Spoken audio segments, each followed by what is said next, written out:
soon as you see it come up. Welcome to Tuesday, April 7th, 2020, to the regular Piqua City Commission meeting. We're going to start by saying the Pledge of Allegiance. I pledge allegiance to the flag of the United States of America and to the republic for which it stands, one nation, under God, indivisible, with liberty and justice for all.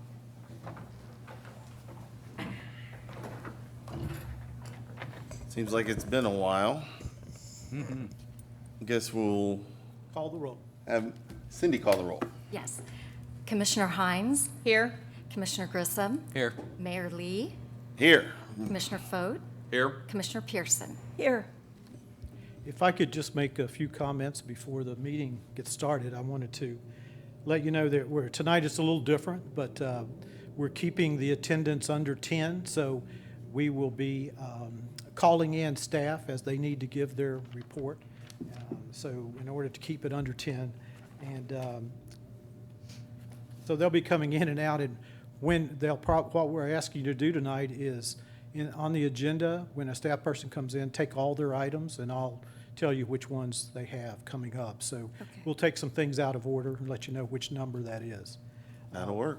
Sounds good. The other thing that I want to mention is because of physical concerns that everyone has, items that you approve tonight may or may not we may not expend the funds for them. So we're treating every day and looking at the fiscal numbers and so forth. So just because it's passed doesn't mean we're going to do it. So just wanted to let you know that. But we do need to get some things done, get them out of the way, get them on the books so that we can move forward in the future. So that we may delay things until things look a little better. So under those particular programs, we're really like to focus on safety and economic development at this time. So that's kind of where we're headed with this tonight. So with that, should be All right. different, but we'll see how it goes. All righty. Let's begin with the consent agenda. There's one item on the consent agenda tonight. It's the approval of the minutes from the March 3rd, 2020 regular Piqua City Commission meeting and the February 27th, 2020 Piqua City Commission work session. I move that we adopt the consent agenda. Moved. I second it. Moved and seconded. All those in favor? Aye. Aye. Opposed? All right. Motion carries. We will now proceed to new business.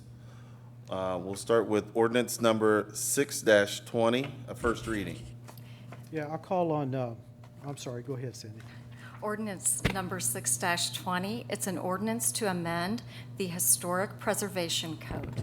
And I'll call on Mr. Schmiesing to give the staff report, but one thing for you to consider, this might be something that you want to waive the 3 readings tonight, since this, we have a lot of, at least 2 of the boards and those committees that need to have appointments and so forth. So otherwise, we'd be waiting a long time to get those completed. So, Chris?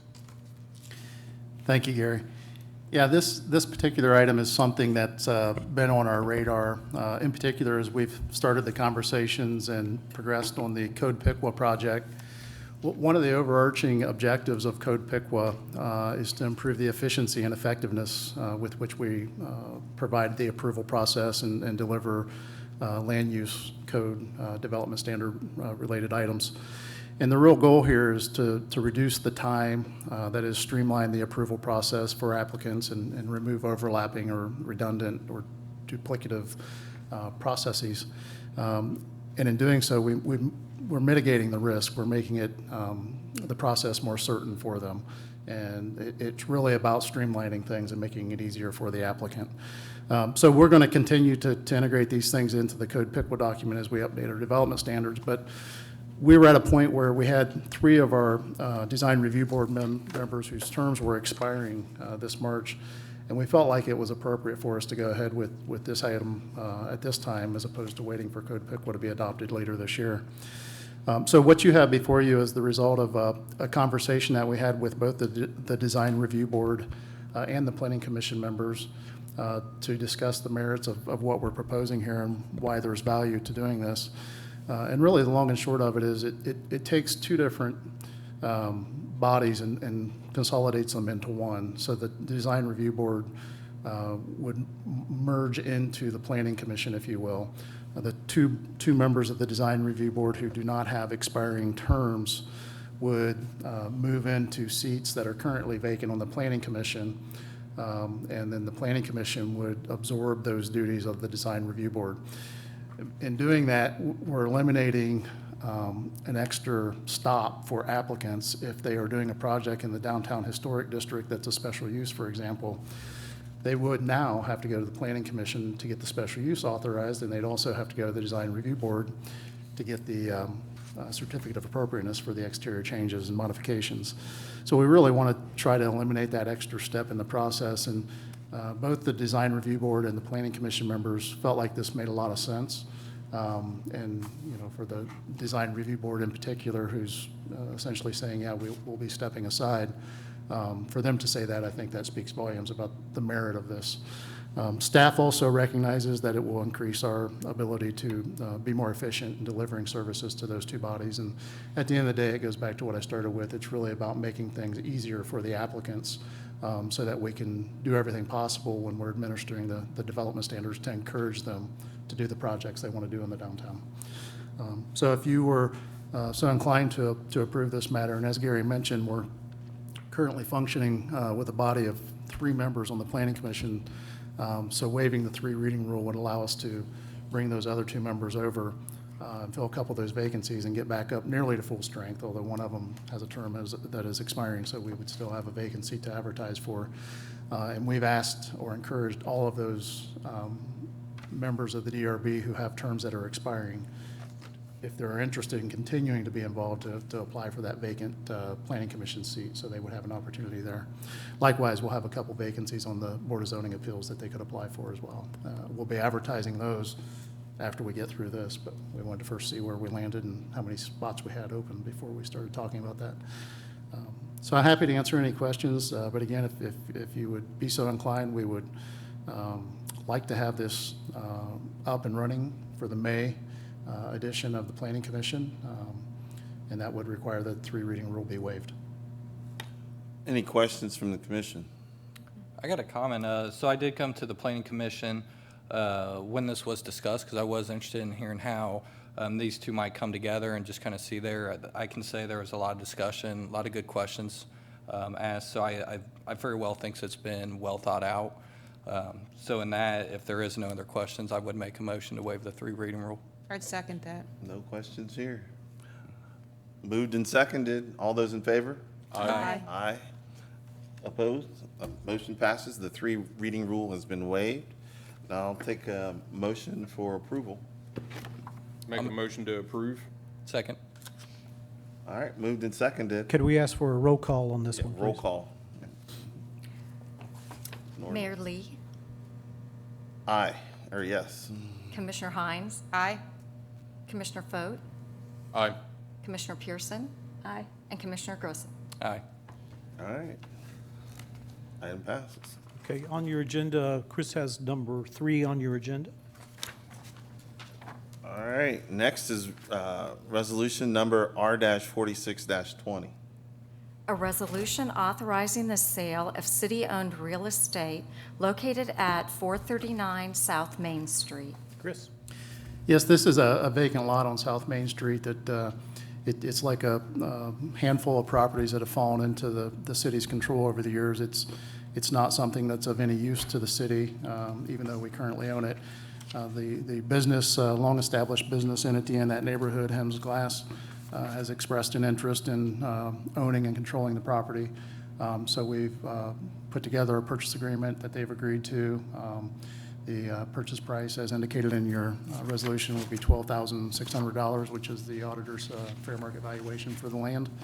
And if you're so inclined to approve this resolution, we would go forward with facilitating that transaction, which would, there'd be just a nominal expense to the city in terms of the title search and recording the deed and those sorts of things, but really no substantive cost here. And I would like to comment that we are trying to make a concerted effort to get rid of a lot of these lots that the city has accumulated over all these years, and I have to admit, it's quite a few. And they certainly would benefit adjoining property owners if they wanted to expand their property, so we're encouraging that to be done. So we're going through efforts to try to make that happen. All right. Any questions from the commission? I make a motion, we approve resolution number R-46-20. Second. Moved and seconded. All those in favor? Aye. Could we ask for, since these are land purchases and sales, could we get a roll call vote on these? You want? Thank you. Certainly. Commissioner Foat, Aye. Commissioner Hines, Aye. Mayor Lee, Aye. Commissioner Pearson, Aye. and Commissioner Grissom. Aye. All right, motion passed. Okay, if we go to item number 13 now, be Chris's last item, and it, All right, that will be resolution number R-56-20. A resolution approving the United States Department of Agricultural Rural Business Development Grant application for program year 2020 and authorizing the city manager to submit the application to the United States Department of Agriculture. Thank you. This is a program that we've identified as we continue to keep our eye out for different funding mechanisms that are available to the community. This is one we identified that could be useful to the downtown redevelopment efforts along the riverfront. We've identified a number of needs in terms of public parking facilities and, of course, the park improvements. So this one, as we began to investigate further, we determined that it could be used for improvements to create a public parking facility that supports downtown business and local economic interest. So we're imagining that the funds here would be utilized for the parking lot at the corner of Main and Water, although we're still negotiating with the property owner to verify that we're able to secure it. If not there are other opportunities. So this essentially is just authorizing us to apply for the funding from the program, which you don't have a match requirement, although if you have some local dollars that are part of the project, it certainly makes your application more competitive. There's not again, the cap on the program is not, there is no cap, but they tell us that if you apply in that $100,000 to $200,000 range, you're more than likely to be funded, as opposed to anything more than that, your odds are less. So we're imagining an application of around $150,000, and again, we're targeting a public parking lot improvement at the current moment. That's great. Applications for this are due April 14th, although they've extended the deadline given the circumstances. But we're still aiming for that deadline, just to have everything ready and be able to submit it in a timely fashion. Any questions? So I know it's needed. I know we've talked about that parking lot for a long time, so it would be nice to get that paved and Yeah. do some of the things we've talked about, so. So part of the problem is that it's gonna cost us, we have to match $125,000 to get 150? Well, there's yeah, if a parking lot improvement costs X dollars and the grant's going to be able to provide us with 150-ish, that will reduce our cost by that much. So That's if we get the grant. We're not spending any money if we don't get the grant, right? if we don't get the grant, then yeah, until we determine other resources, there's not a way to And do the depending project. upon how things are going, It we might may not be not viable. go forward with that project. Is that Correct. correct? that's correct. Correct.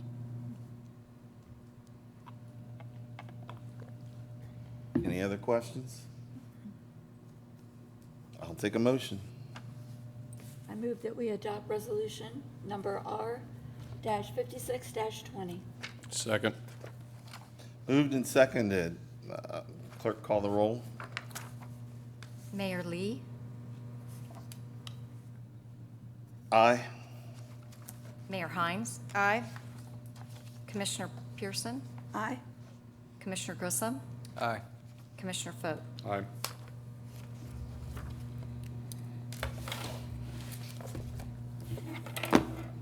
All right, thank you. Thank you. Thank you. Have a good night, sir. Yeah, I like this new format. I bet you do. Chris, can I just say thank you for all that you're doing? I know that these are tough times, and your job, I know, is, has its ups and downs in the midst of this, having a lot of people I know you were working with, But just know that we do appreciate the good work that you're doing for our city. Do a so lot of thank good you. work, and you bring a lot of business to town. Yeah. And we appreciate everything that you're doing, especially now, because there's not a lot of business to be had since we're all shutting down. And we're shutting down for a good reason, but you still got to forge on. So I appreciate you still being diligent and keep Thank you. working. I appreciate the kind words, and I think you've got a document in front of you that we've prepared for, to identify resources available to our business community as we go through the situation that we're in. So we're hustling right now, really focusing on helping our existing businesses and making sure that they can come out of this as best as possible. But I will say, there were a lot of projects in the pipeline before Yeah. things shut down. And the good news is, they haven't canceled them. While most Good. of them have paused the discussions, they haven't said they're not doing them. So I'm very encouraged. I think things could pick up pretty quickly once we come out of this. Chris, do you know if any of the small businesses we have in town here have applied for the small business loans that are being offered by the government? Oh, I they know have. several of them I've talked to have indicated that they were going to or they had, but That's we don't awesome. have a way of verifying. No, I know, Yeah, but I'm quite if you certain. hear, I'm just- quite certain several of them have. I'm hoping yeah. so. I'm hoping so because businesses And we got talk to go to on. different ones almost daily, who we point towards a different program depending on what their needs are, and they generally respond pretty positively that they're going to pursue it. All right. Well, thanks again for what you do. My pleasure. All right. Thank you. Next on our agenda, Will be item number 4. all right, that's resolution number R-47-20. A resolution awarding a contract to A to Z Property Maintenance LLC for the Sidewalk ADA Compliance Program. Ms. Hager. Thank you. This legislation would allow for the city to proceed with our ADA compliant handicap ramp installation, which is what we do prior to the paving every year. This would be for 36 ramps and the replacement of 4 catch basins. We have worked with A to Z in the past, and we're confident they'll do us a good job on this project. Any questions? You went with the lowest bid? Correct, they were the lowest bid. All right. If there are no questions, I'll accept the motion. I make a motion, we approve resolution number R-47-20. I'll second. Moved and seconded. All those in favor? Say aye. Aye.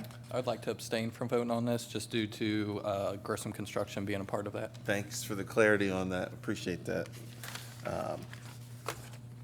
Motion passes. Thank And you, he's ma'am. got items 5 and 6 also. 5 and 6. Okay, resolution, number 5 is resolution number R-48-20.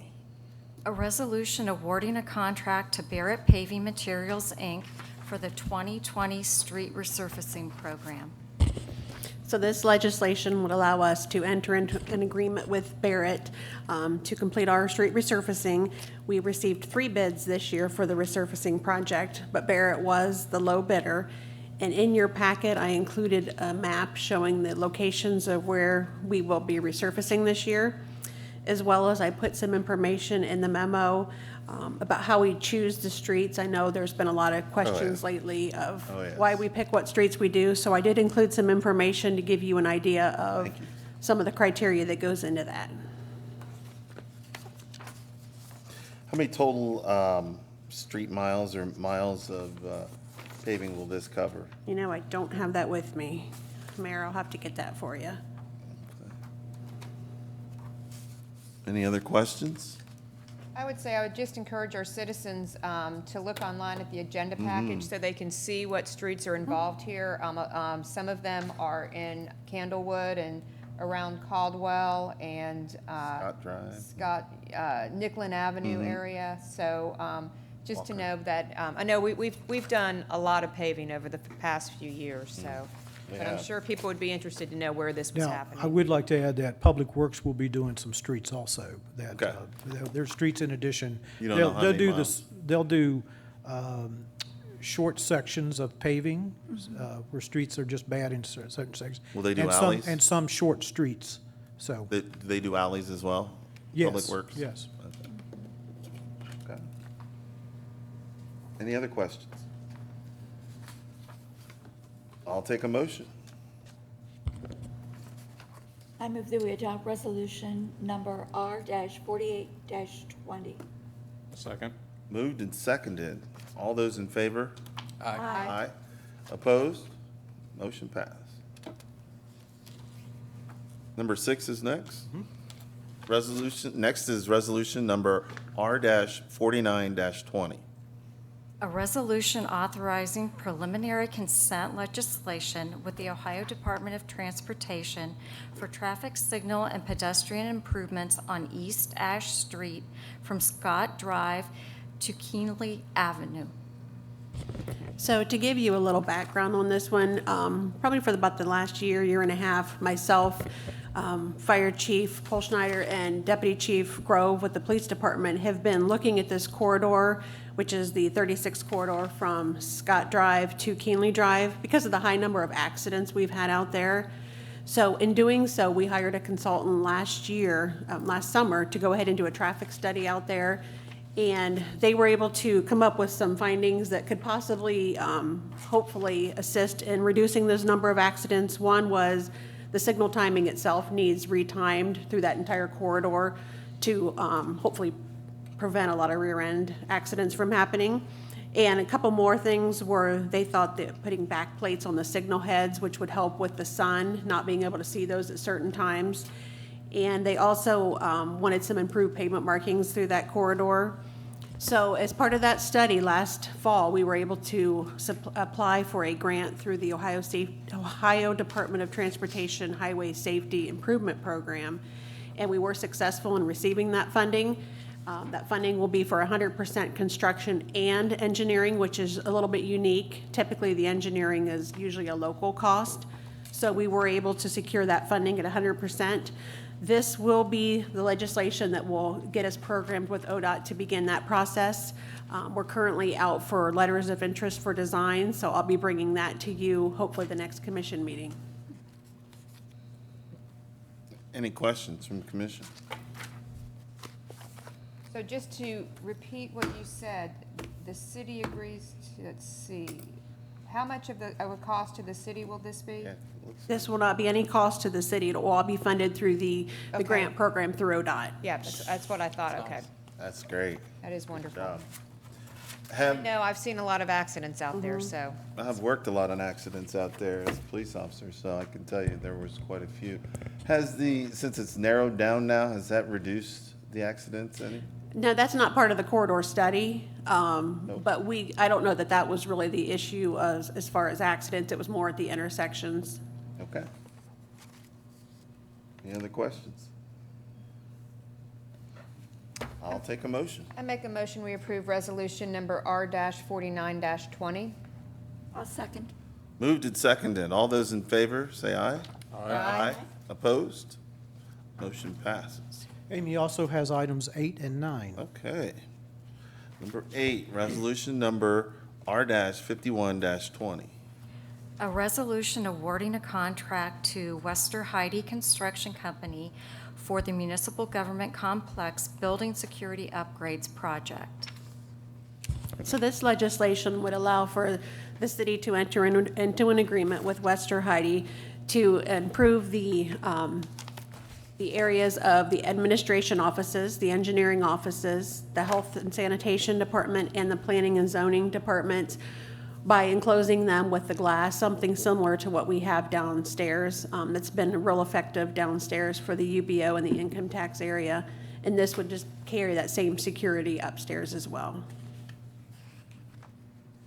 I should add that this has been a concern for quite a few months, that we started this entire safety program from some of the hostility that employees were experiencing from people coming in.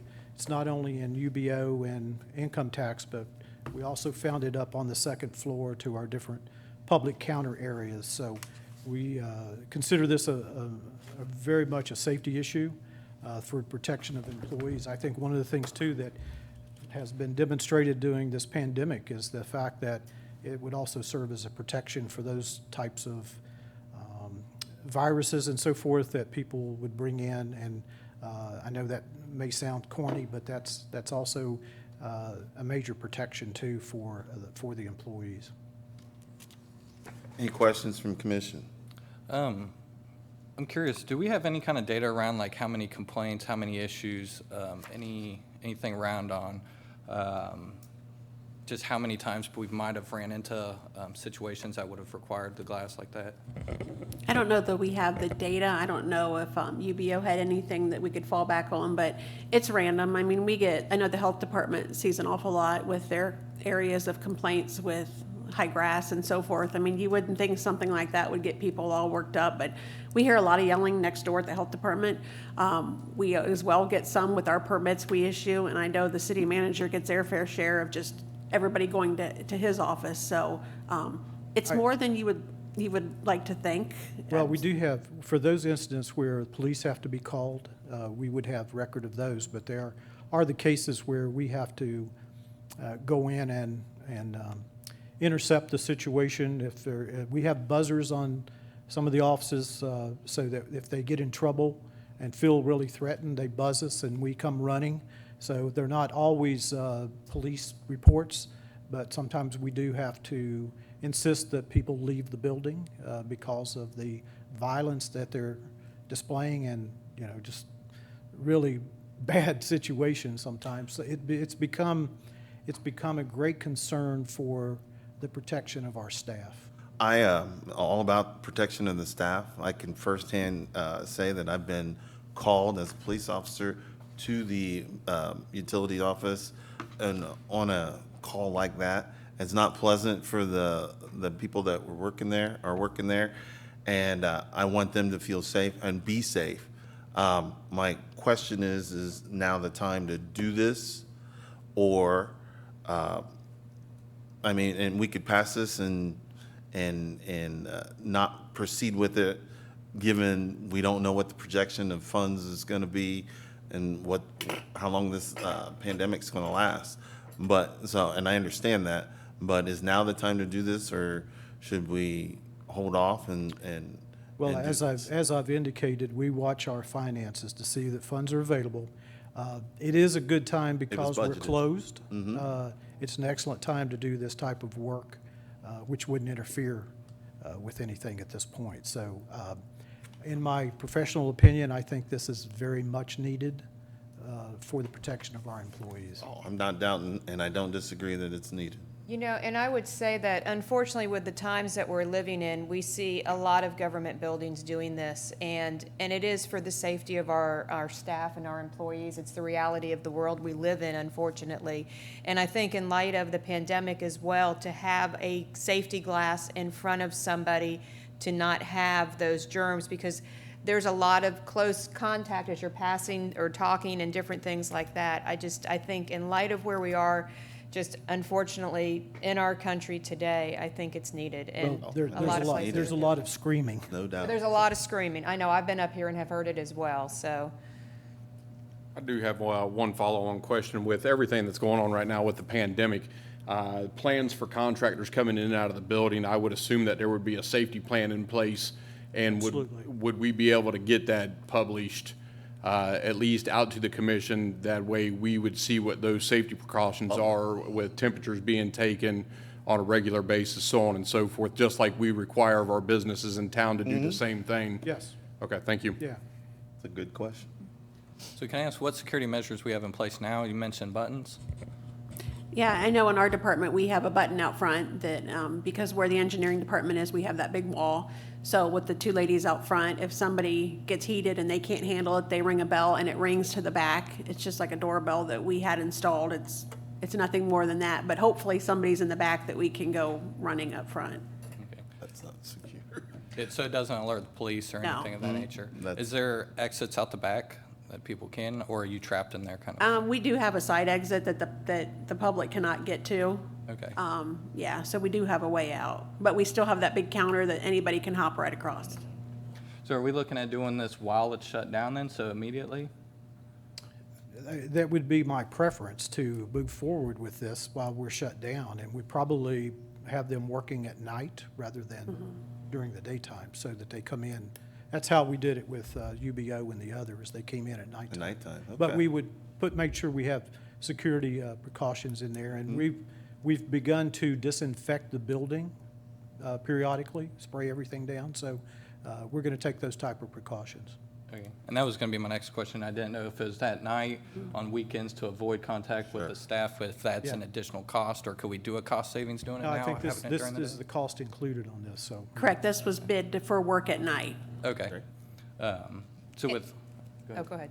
Go ahead. I was just going to say, well, I think with everything going on, with a lot of uncertainties, money-wise, if we're looking at doing this sooner or later, I personally would have proposed that we push this back and hold off for the time being. I would like a little bit more data on how many incidents, what are our concerns. I know there was a lot with the utilities. I can imagine it being the same. I'd just like a little bit more understanding on what are the threat levels to some of these employees. One of the things that I think about, though, is, and I'm assuming this glass is bulletproof. It's why, And- that's why we're putting it in. And I will say, again, the world we live in, and it's to protect our employees. And if it's the least we can do to protect the people that work in our offices, and I think of the two women that work in your office, and it is wide open, and somebody comes up there, and you cannot control when somebody's mad and angry, and we have open carry in Ohio, and they walk in and they get mad and they do something stupid. I would hate to be on the other side of this conversation after something horrible has happened in our city building because we did not do it. And that blood would be on us because we did not make the decision to do it. I feel really firmly about that because we need to protect our employees, and they do good work for us as our city, and it's the least we can do. I agree. I agree. I want to protect the employees. I just want to make sure we can afford it, but I also want to make sure that they're safe. Yeah, as I indicated to you, we're watching everything very closely, and there'll be some things we do and some things we won't do. But we're certainly aware of what our financial situation is at this time. Any other questions from the commission? Would we be able to do this in a step process, just out of curiosity with the bid, or was the bid at a full? And my brain's just sitting here thinking as we're having this conversation, and when I'm talking like step process, could we do one office and then phase another office in, not like just throw it all in at one No, time? but- they'll be doing one place at a time. They'll take care of one counter and then they'll move to the next, so. Well, would we be able to span the project like over, let's just say a quarter, over like a 3-month period? That way we could see because of where we do stand at. And like I said, as my brain's set up here and the gears are driving in it, with the concerns of where we stand at financially wise, I'm 100% about looking at our employee safety, and I want to make sure that we do that. But could we look at a quarterly process on this? If we do like one this month, then go to one the next month. I'm not sure how the contract was written up. Well, in I order think to- I think the concern is we're trying to get this done before the public comes back into the building, and that's the real concern. So, it's going to take a while anyway, as they go through this. and the Just thing- working at night and so forth. So, And the thing I keep hearing you say is we have the money at this point to do this. yes. Well, if we have the money, then I think that we need to pursue this. I agree. I think everybody's life is in danger. I mean, that's what I'm hearing. It's a safety element. And we need to safeguard the staff. Well, the staff are our greatest asset that we have in the Yes. city. Are. Absolutely. We just need to make sure they're protected. Their safety is. I had no problem with the last one. I don't have a problem with this one, other than was it 198,000 that's budgeted at? So, and as long as we can afford it, I guess I don't have a problem because I do want the staff to be safe. But like you said, if our budget changes, then that needs to be We'll be put the on first hold. ones to halt things. Yes. And the budget for this the budget was to not exceed 145, but the bid came in at 129,600. I think there's a So, contingency. So we're under there. budget. Yeah. yeah, we're under budget on it, yeah. And the bids were very aggressive. We spoke to Wester Heidi, and they said they did aggressively go after this. So you can see the big difference between them and the Staffco. So they wanted this project. They were hungry for work. So I don't know that we'll get these bids if we try to postpone and rebid Sure. at a later date. Well, and I have to say that in the midst of this, I did talk to a staff member who is one of our frontline people at one of the counters in the past few weeks, who was very concerned about the virus and working in that place. So anything we can do to protect them, I think is important. I make a motion that we approve resolution number R-51-20. Are there any other questions first, Oh, please? sorry.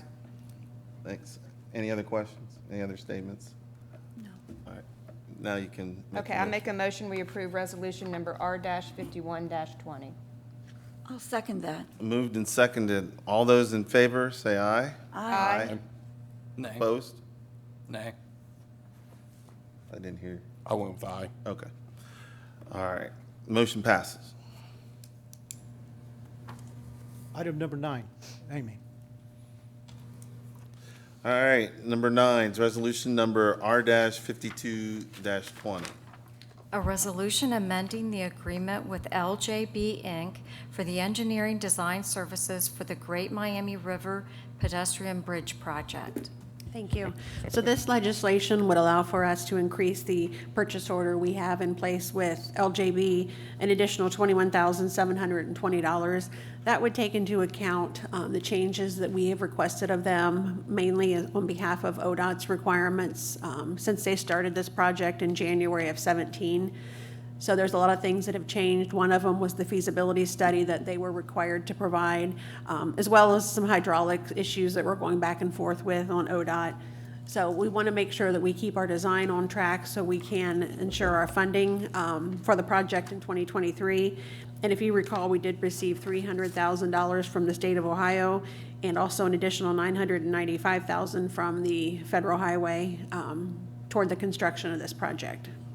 Can ODOT give us some more money then? Because they're the ones that caused the delay. I So wish they would. I wish they would too.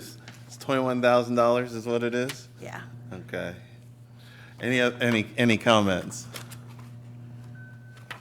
What bridge is this again? I'm sorry. This is the Great Miami River Trail Bridge off of Goodrich Giles Park, south of town on 25A. It's the one you can't ride your bike across. Yeah, it's the one. It is the one. Moving it. That's it. Yep. And how old is that bridge? Old? It's old. I know it's old. I It's know. old. It's really It's old. old. Yes, it is. No other comment? I'll take a motion. I move we approve resolution number R-52-20. I'll second. Moved and seconded. All those in favor? say Aye. Aye. Aye. Opposed? All right, motion passed.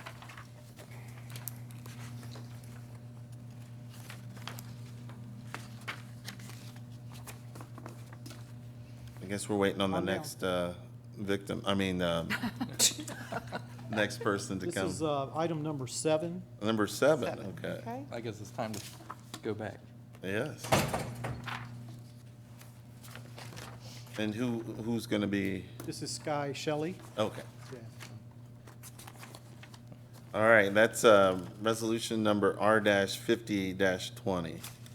A resolution for consent to amend an agreement for professional engineering design services with Strand Associates, Inc. for the Stormwater Master Plan update. We have been working on some of the flooding areas in the city, trying to figure out how to resolve some of these things, especially over around Manier Avenue. If you've seen some of the flooding over there, it's pretty tremendous. We've looked at some different alternatives. We actually looked at purchasing some property to put a detention pond in. But that property was so high that we decided that wasn't feasible. So as a result, we're looking at some other alternatives, and I'll let Mr. Shilley go into those details at this Okay, point. thank you. You're on. Good evening. The resolution before us tonight is a $30,000 amendment to an existing contract with Strand Engineering. The contract was executed last year as an update of our stormwater master plan. It focused on 11 problem areas, primarily on the south side of the town. This amendment will focus on one of those 11 areas that we feel we need more information on before we can make a decision about how to move forward and hopefully solve that flooding problem. So the area in focus is an alley on the south of Manier Avenue between Roosevelt and Drake or Gordon. The study last year showed that that alley floods quite frequently. We have information about the size rain event, which creates flooding, where it leaves the right-of-way, that sort of thing. The $30,000 amendment, which is before you tonight, will fund four in-depth engineering analysis of that area, and of those four, we're hoping that one of them will be a solution that we can move forward with towards a final engineering design, probably in 2021. Are there any questions? This will be one we're taking a close look at, so.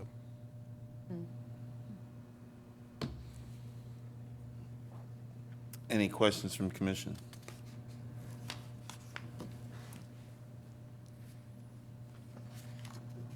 No questions. I will take a I motion. make a motion to adopt resolution R-50-20. Second. Moved and seconded. All those in favor, please say aye. Aye. Aye. Opposed? Motion passes. Thank you, Mr. Shelley. Can I ask one question, and it pertains to that, but have we noticed any difference since the solar field went in out there with the flooding or anything like that, or is it basically obviously been the same? I received a call last summer, I think it was last June, about flooding along Manier, right along the solar field. I really don't think it had anything to do with the solar field. If you Oh, no, remember. it was there way before that, I know that. Yeah, we got a lot of rain last June. So to my knowledge, that hasn't impacted this at all. Okay, I know that it's been there for a long time. I just wondered when things changed from it being farmed, when I know there was a lot of water Oh. issue, and with the solar field, if it had changed at all. So No, I don't believe I know so. it's been needed for a long time because I've had calls about that area. So, thank you. You're welcome. Thank you, sir. Thank you. Item number 10, Mr. Patrizio. Number 10, resolution number R-53-20. A resolution requesting authorization to purchase the real property and buildings located at 9480 North State Route 66, payable to Tekla Powell and Ronald J. Keller Jr. in the amount not to exceed $67,500. A few weeks ago, the commission authorized the city manager and myself to pursue an eminent domain action to acquire this property. After that, the attorney representing the sellers and I discussed this again, the purchase of the property again, and we came to an agreement of a purchase price of $67,500, which is a little more than the appraisal, or quite a bit more than the appraisal, but quite a bit less than what they were originally asking.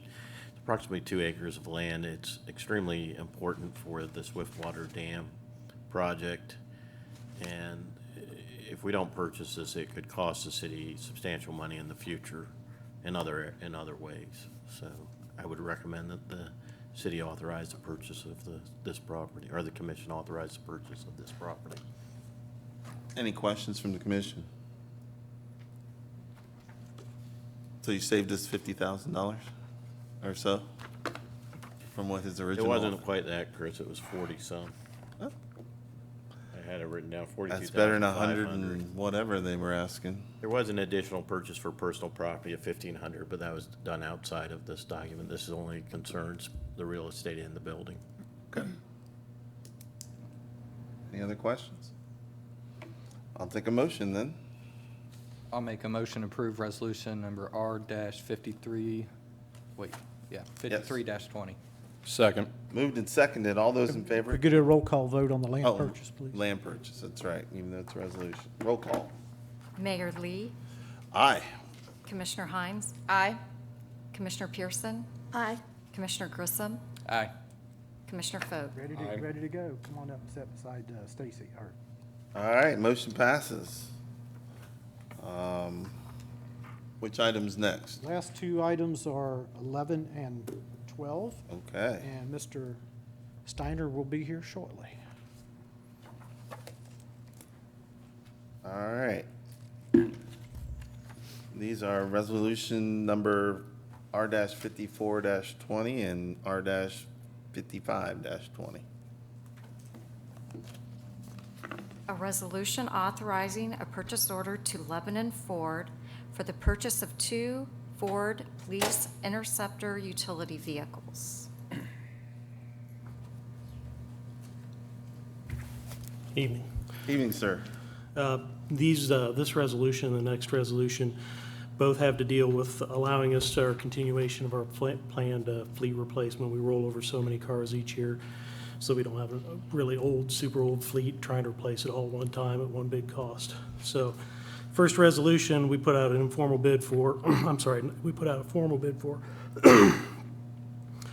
and we have no responses to it, so we got the state bid pricing on the vehicle, and that's what's shown in the resolution for, and the staff report for 2 vehicles.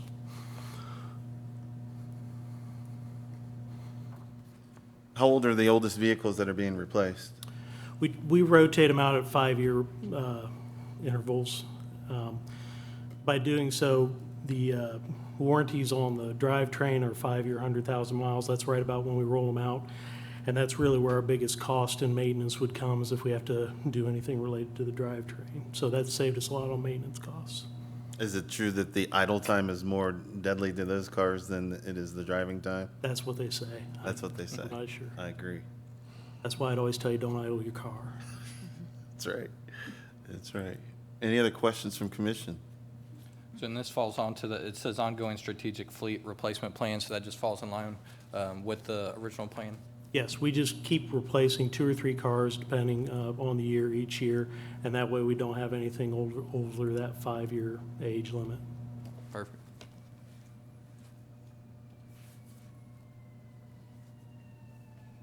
No other questions?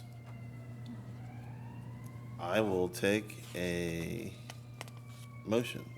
I make a motion, we approve resolution number R-54-20. Second. Moved and seconded. All those in favor? Aye. Aye. Opposed? Motion passed. Do you want to read, did you read both of them when you read them? I haven't. Okay. Resolution number R-55-20, a resolution authorizing a purchase order to the K.E. Rose Company for purchase and installation of specialized equipment in police vehicles. The second resolution is obviously related to the first one. We get a car off the lot, it doesn't have all the radios input, it doesn't have mounts for the computers, consoles, barriers for prisoners in the back, all that. So the resolution with K.E. Rose, that same bid went out, that we went out for the vehicles, also went out for upfitting those vehicles. K.E. Rose actually submitted the only bid on that. We've got a pretty long history with K.E. Rose upfitting our vehicles, very satisfied with their work. So that's, and then we have a 10% add-on in there in case something would come up in the course of resolution. Last year's vehicles were the first model of that Explorer, so there were some changes along the way that we had to look for. So we just have a contingency in there in case there's an issue that comes up. Any questions from commission?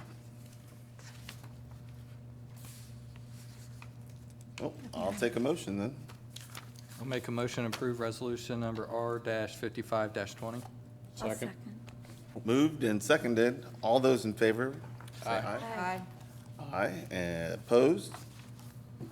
Motion passed. Thank you, Thank you. Thank Deputy you. Chief. Oh. There we go. Now, we come to the public comment section. This is an opportunity for citizens to address the city commission regarding agenda items. Since we don't have an audience and we are doing it in a televised way through YouTube Live, we solicited for questions. We received one question. And I will read that question. It's more of a statement, but Rita Denker, 318 Franklin Street, Piqua, stated that I heard Stone Ground and Lock Tenders will be closing permanently. What will be happening with Lock Tenders and Stone Ground deli locations? Restaurants do better when there is a desire for them, and a better way to get that going would be to have a public discussion to get people excited. Since it's a taxpayer funded public building, will there be a chance for the public to discuss on what should go in, or will it be entirely up to the city manager to decide? So, city manager, how do we handle that? Well, it's true that we did receive notice from the owners of Basil's that they would permanently close Lock Tenders and Stone Ground Deli. And so that will be opening up those locations. We don't know yet what is going to go in there. In this particular case, those are both designed for food establishments. And so we'll see if there's any interest from any place. I think we have received one inquiry, but we'll just have to wait and see what options we have for whoever wants the locations. Certainly, whoever we get interest from, we'll do due diligence to make sure that they have the financial means to operate the facility. And of course, any recommended lease will come before the city commission for approval. So, So citizens will have a chance to voice an opinion as to what goes in there? We always bring the leases to the city commission for approval. So I think that if, the public knows people who have interests that want to go in those locations, we'd certainly encourage them to contact the restaurants or whoever and let us know so that we can hear from them. So if people know of some place right now, they should let the city know. Well, if they should let the people know who might be interested Yes. and have contact us. I'm not sure right now is a good time for restaurants Of to. course. Well, to- yeah, to with everything shut establish. down, it would be But tough. at some point, that we would want to get some people back in there to operate facilities. So All right. now, so we hope that we can get more restaurants back into those spaces, but we just have to wait and see if there's interest. So yes, there is a chance for public discussion on what should go in. Okay. And that was the only question from the public. So, city manager, you have a report? I do, and I wanted to, first of all, just say that I'm very appreciative of all our staff as to they've worked through Yes. this situation and some difficult circumstances. They have been troopers coming to work. We still have to run all the water and sewer treatment plants and police and fire and all the other services have to continue to go on. So they've been great on coming in and cooperating and doing whatever is necessary. I do want to especially commend our Director of Health, Amy Welker. She has worked around the clock, working with our partners with the state and county, keeping track of everything, providing us the needed information to make informed decisions to the safety not only of the public but our employees. And every time, she's just been here all the time and answering questions all during the night. So I asked her if she would come tonight and, as part of my report, and just give a health update for Piqua and let everyone understand what's going on and what things they should do to continue to, be safe in these particular circumstances. So my Yes. many thanks to Amy. I appreciate. No, Amy, we do appreciate you. You have no idea. Thank I think I've you. sent you how many? And you don't know Thank you. how Couple. fortunate we are to have Oh, yeah. our own health department. So It with- helps. With that, Amy? Thank you, Gary. Good evening, Commissioners, Mayor Lee. Thank you for allowing me to provide you with an update on our response to the coronavirus pandemic. We at the Health Department are following the guidance that we're receiving from both the Governor's Office and the State Health Department. They're providing us with guidance on mitigation strategies to slow the spread of the virus in our communities. and it's a multifaceted approach to this pandemic. The first thing that we're doing is monitoring the spread in our community. We're following up and investigating all positive cases.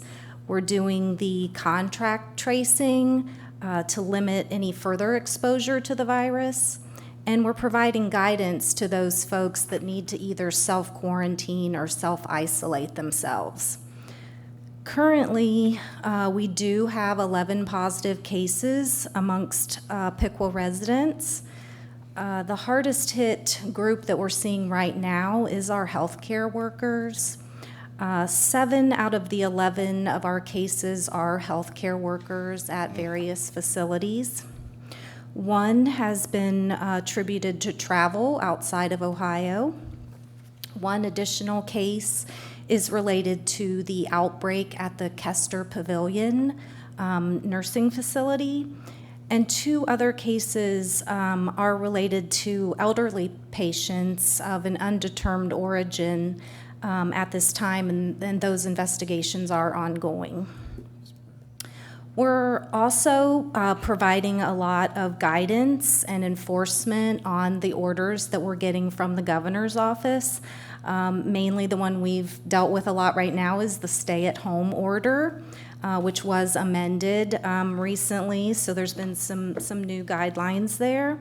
But we have been in contact with over 40 of our local businesses, either because they've contacted us and wanted some clear guidance, or we've received complaints or questions about whether the business is essential and whether or not they're meeting the guidelines provided in the order.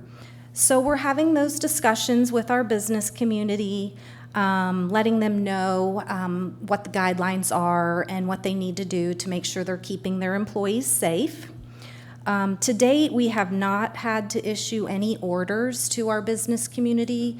They've all been very receptive and understand that they need to follow the order. So they are in compliance and willing to work on the things they need to keep their employees safe.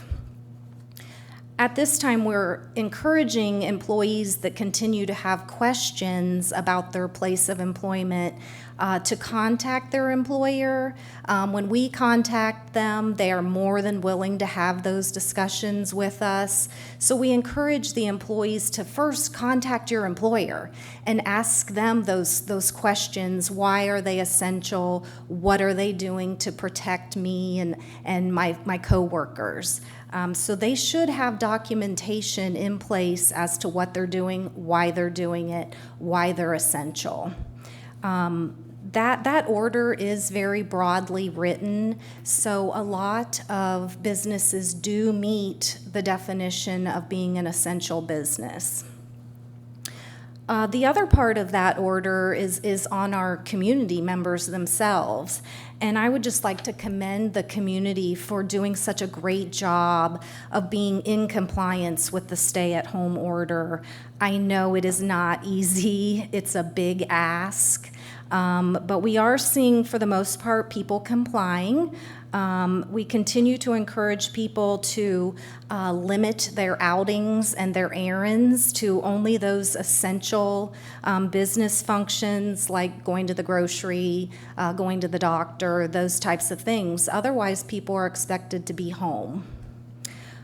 We are asking people not to congregate, use some common sense.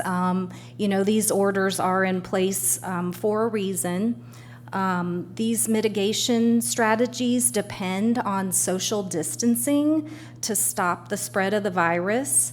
And the main goal for social distancing is to prevent the healthcare system from being overrun or overwhelmed.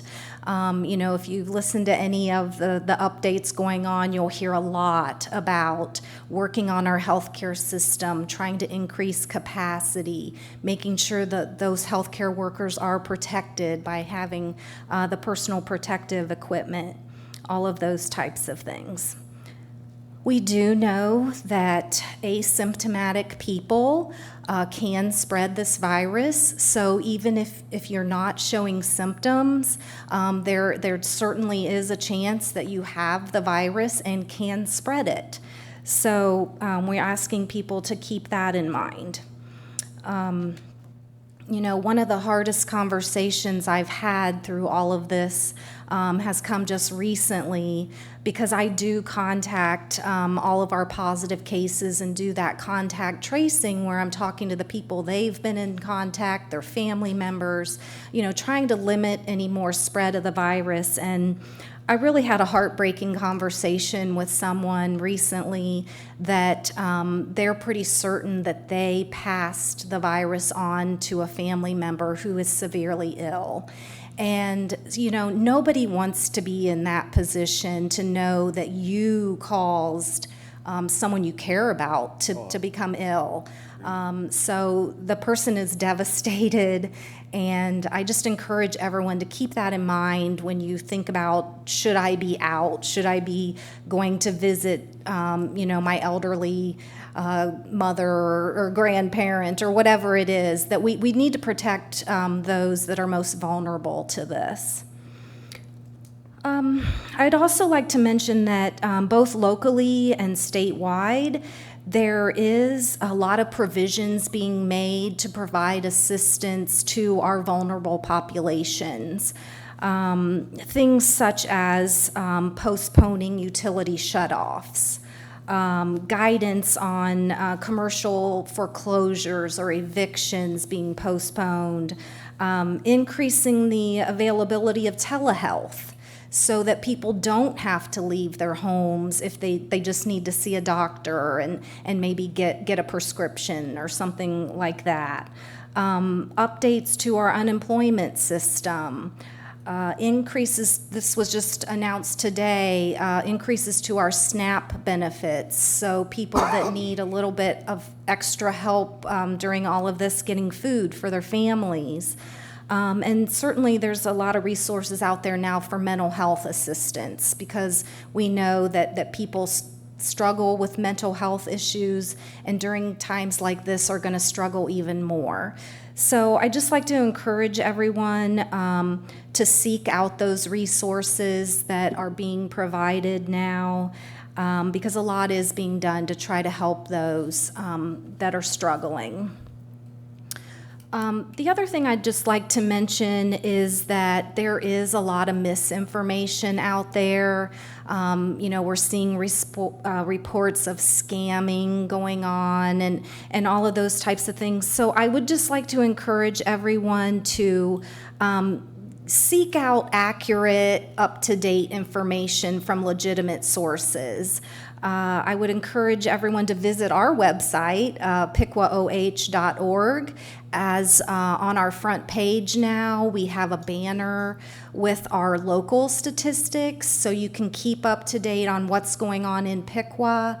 And then there's a link to our further information for local information.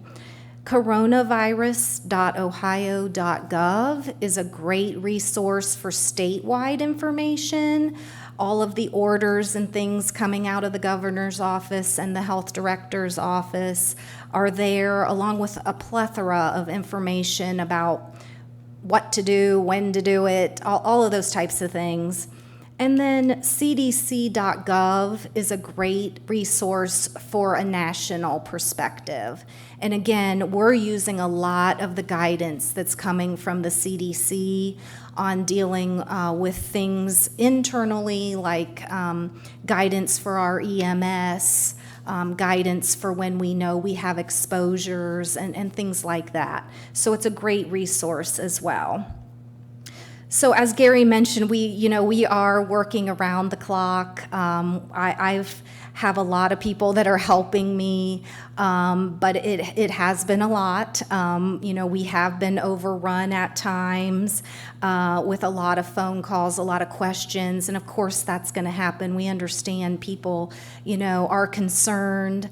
I would just encourage everyone to continue to remain calm. In our city, we aren't seeing a huge amount of cases yet, and we hope that continues. And it will continue if we all work together and continue to keep our social distancing and all of those recommendations that have been put in place. So I would just say that, we are all in this together and we'll get through this together. And I appreciate the support that I've received from everyone here and the commission itself. And I would be happy to provide further updates as we proceed through this. And certainly if anyone has any questions at any time, I'd be happy to answer them. Thank you very much. Is the county health department also a good resource to go to? Absolutely, yes. The county health department, we work really closely with them, and they certainly are providing county-wide information as well. Thank you for everything that you've done and what you continue to do. I know you got a hard job and it's not easy right now. Thank you so We much. appreciate you. All right. So commissioners, we'll start with Commissioner Hines. Thank you. Yeah, just a huge thank you, obviously, to Amy and our city manager, Gary Huff, who I know have been working extensively. You guys have done a stellar job, and a huge thanks to our staff who have been doing stellar jobs as well and getting the work of our city done in the midst of everything. So, we're so lucky to live in Ohio. Between our local government and our governor and Dr. Amy Atkin, we have been on the forefront of really responding to this pandemic, and I'm really proud to be from the state of Ohio right now. And I've always been proud to be from the state of Ohio, but I'm especially proud right now because I think we are leading the way in so many ways. So if people have not tuned in to Governor DeWine's 2 o'clock updates, I encourage you to do so. You can also go on to their website, at the state website, to get an update from what he and Dr. Atkin said. The one today especially was very informative with what Dr. Atkin was sharing just about the bar graphs and different things and kind of where we are, and the mitigation is working, and they're seeing that, but we also don't need to say, okay, now we're done, and it's exactly what you said. So we are seeing that what we're doing is helping, so we need to continue to do that. This is really a tough time for us, and I have talked to so many people in our community and in just the wider community about the fear that people have in the midst of this pandemic. Fear that you may have it and not know it, and you may give it to someone. Fear that one of your loved ones might become ill. Fear that one of your loved ones is ill and they're in the hospital and you can't go be with them. There are so many emotions that are moving through each and every one of us through this. And, in the midst of that, there are shining lights that are coming through. And I just wanted to highlight a few things that I've seen in our community that are images of hope in the midst of these fearful times. One of them, as I've been giving out food with Piqua City Schools, on Monday, somebody put in little notes in every single breakfast bag for the kids to say, "You are amazing, you've got this," and things such as that. And I have to say, our teachers are going over and beyond. My husband's physics teacher, Sean Agnew, did a whole Mr. Rogers routine getting into his class through a video, and then taught physics, and then closed it up as Mr. Rogers did. So, just ways that people are being creative. And I know how much time it takes to put those things together because I'm now preparing worship virtually as well, and it's much harder to do it that way, and I know our teachers are seeing that as well. But there is a lot of hope in our community. I do want to say a huge thank you to the helpers. Mr. Rogers, to bring him up again, always said in the midst of fearful situations, look for the helpers. That's where you find hope.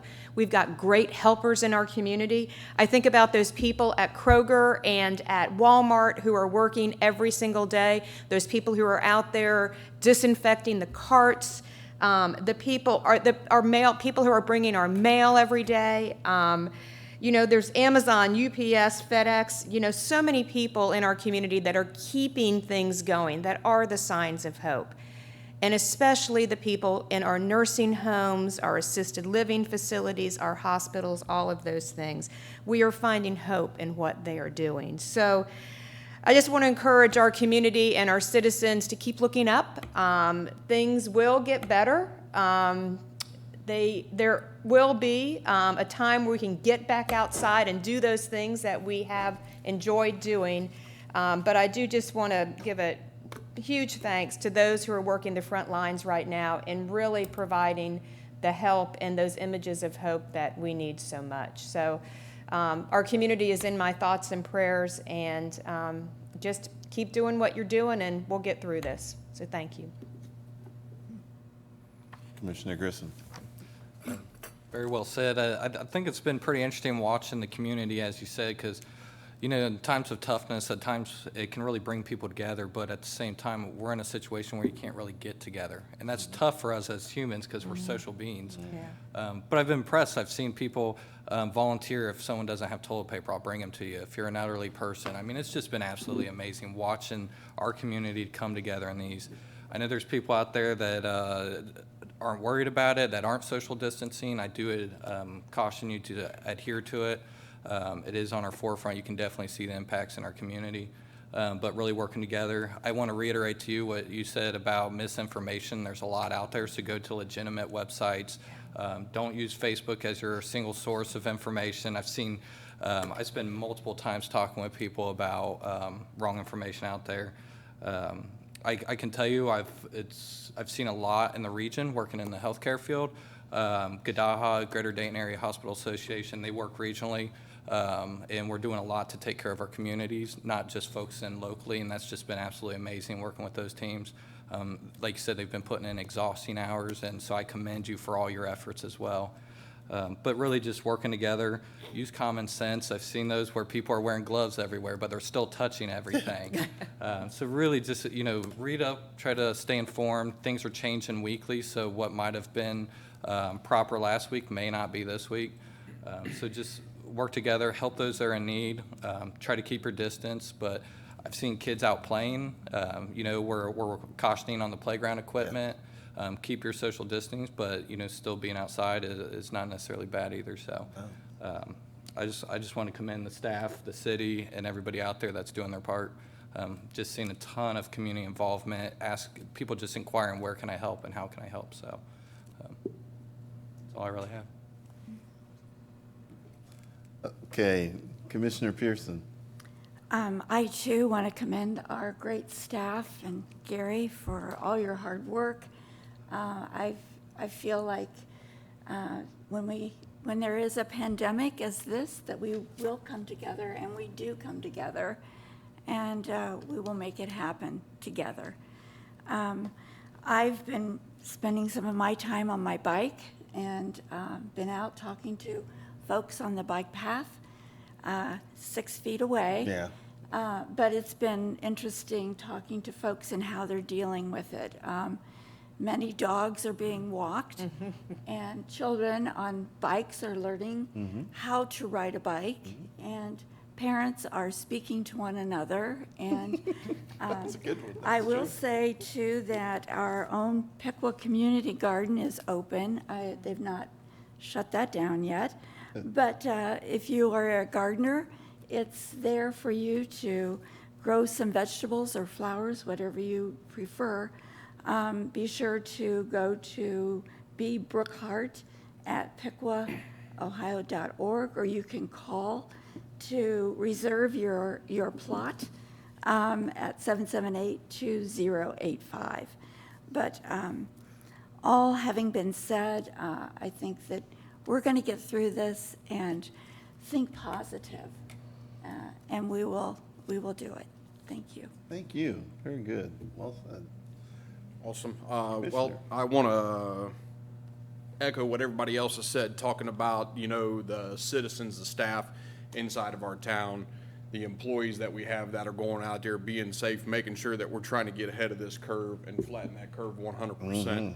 For the citizens, I would like them to know, as they are bringing concerns to the commission, as fast as we can work as a commission, I will promise you guys that we get those up to the city staff so it can be talked about in a timely manner and hopefully resolved as fast as what we can get it resolved for you guys. But in times like this, we set back, pandemics going on, and we gotta still move on with legislation. We still have to move on with business with the city. There's a few things that I like to reach out and just talk about briefly.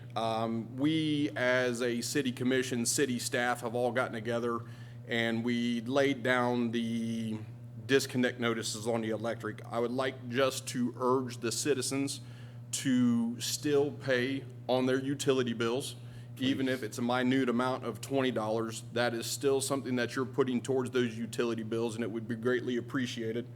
One thing that I have, my ears been chewed on this week and also last week is with bike path littering. I would urge the citizens, as you guys are out there on the bike paths, take a bag with you, pick the trash up, and throw it inside of these dispensers that are on the bike paths, or take it home and get rid of it that way. Understanding that it is hard times and that we're all adults and we shouldn't have to pick up after other people, but however, to get the community where we would all like to see it at, if we all pitch in, we will get to the bigger picture. And that's one thing that, our community's really getting out and doing now, is utilizing those bike paths. I see people on them every night, as I am out there as well. Legislation-wise, I'd like to talk about, and just to get something out here, conversation about it. Been doing some research on a specific state bill. It's called House Bill number 175, and it's in regards to small animals being allowed on the urban side of things, where you could allow chickens into the urban setting, chickens and/or ducks. I'd like to put some conversations out there about that here in the near future. I think it would allow ourselves as humans to be able to step back and be able to fend for ourselves in that manner when we have a shortage, if people want to do it for eggs or so on and so forth. And to look at those numbers and, start talking about that. And also, I would like to bring up on a resolution, I don't know if it was knocked down or if it was just tabled. I think back in 2015, 2017, when the state authorized the medical marijuana use. I know there was a bill or a resolution that was brought here, and it was knocked down at that point in time because there was no legislation at all on that. Since then, there's been a ton of legislation that's come out for that, and I would like to put that one back into conversation as well at some point in time. I'm listening to you, and it sounds like a winner. So that's something we can look to the future for. Anything else? Nope, I am done. I appreciate it. Thank you very much. And a lot going on, guys. There's a lot going on. I first and foremost would like to thank Gary for putting up with the 50 or 60 emails a day or phone calls that I give him. And he takes care of each and every item that I have. And Amy, I would like to thank you for your diligence, your hard work, and the rest of the staff that work for the city. I mean, these people are on the front lines. They're essential workers. They have to come, and they come without complaining, without fault, and they put themselves out there. And I appreciate everything that you're doing. I just want to thank you guys for keeping the city running. Like I said, there's a lot going on. I myself am an essential worker, and I'm still working. I haven't had a lot of contact with the public where I work at, so I'm grateful for that. But this time that we've had here lately is family time, and someone made a comment.